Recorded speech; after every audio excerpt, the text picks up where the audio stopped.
You have been involved in Formula E since the very start. How was it going about setting up something that doesn't exist in terms of the car? So when Alejandro had the idea together with Jean Todt, and he hired me as his advisor because of our relationship from Formula 2. So I joined, actually my title in my business card was a special advisor to the CEO. End of July 2012, we were walking here and I designed a track below the Eiffel Tower. Actually not that far from here. I said, look, we can close the quay here, we can have the pits. The idea was to have the garages under the Eiffel Tower on the concrete there. Wow. It's feasible, we can still do it today. Very similar to what we have now, was 2.5 kilometers, not disturbing any of the houses. And that's how my role started. The car had very little development done. It was pretty much done and delivered and developed was season 1. Seeing that little startup being built from scratch, everybody, like first we had 4 people, was Alejandro, Alberto, and then the company was 10 people, then 15, then 20. Now it's, I don't know, 100 and something. Obviously, with a new motorsport entering quite a, let's say, competitive industry, a competitive field, there was more than enough criticism going around for Formula E. And even now, working in the social team, we still get comments, you know, on a lot of videos. As someone who's raced in multiple series, both combustion engines and now in Formula E, you've had the best of both worlds. What do you say to those people that make those criticisms now? People always like the status quo and they always criticize new technology.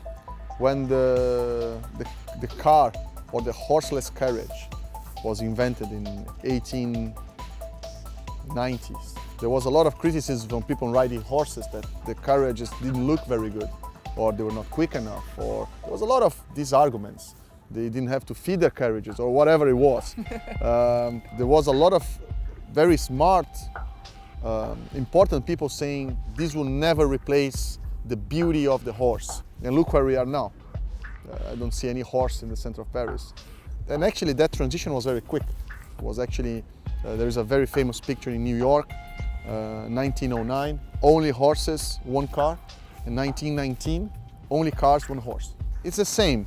People are used to it. They are afraid of new technologies. The same with autonomous technologies, the same with autonomous cars. With electric is basically the present. They go and say, yeah, the noise, the smell of gasoline. Basically, they are trying to fill this gap, this void of what was good for them in the past. And that's not how we progress with civilization and technologies. You have to look at the fundamentals. If they are correct, the technology will move further regardless of your opinion or my opinion or his opinion or any subjective point. And this is electric cars. When I was young, my dream was to drive a car, to own a car. The new generation now, the kids, the teenagers, they don't want to own cars anymore. That's to start. It's not even talking about combustion or not. And talking about petrol heads, of course. You remember when you were a kid listening to the engine, the V10. I have a V10 at home. Manual, I still like to drive it, of course. But this does not relate to the technology that will be in the future. And of course, again, like you said, you cannot relate both technologies, you cannot compare them. But nevertheless, they managed to make a very successful championship, which is sporting-wise is very similar to combustion. So we are fighting on track, the cars are fast, everything is good. I fully comprehend and understand people's complaint, and they are not obliged to like Formula E. If they like it, they like the racing, they watch. If they don't, they'll go watch something else. And that's perfectly normal. You're involved in an electric bike company of some sorts, yes, right? Yeah. Obviously, you have the association with Robo Race, and I've seen you multiple times whizzing up and down the pit lane on an electric skateboard or on an electric surfboard or wakeboard, yes, which I need to find out about because that looks amazing. Yeah. Going forward, how much do you think electric mobility, what sort of difference can it make, and why is it so important for young generations to get involved? Formula E is divided in 2 main points. We are a laboratory, so we're developing the technology. The manufacturers are flocking in, we have more manufacturers than F1, IndyCar, combine both. And second is acting on people's perception of electric vehicles. They can be fast, they can be sexy, so when next time they go and buy something, they already have in their mind, look, I've seen Formula E is fast, let me try. And if Formula E is slightly successful in any of these 2 parameters, it already changes a big time how the world progresses. They will create a demand for this technology and electric cars will be the norm and everybody will breathe better air. There is a morality duty to use the knowledge that you acquire in your field of profession to try to benefit the world in somehow.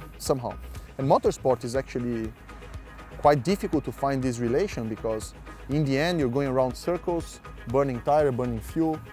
It used to be like this, and what's the benefit apart from entertainment? The electric cars, when they are driven in cities, means that you're not emitting toxic gases where people breathe. And that creates actually a super positive effect in well-being, healthcare, and quality of life of people. And I decided to partner with UN to focus especially on this matter. So the topic of environmental issues, sustainability, it's becoming wider. People are talking about it, but also people want to play their part.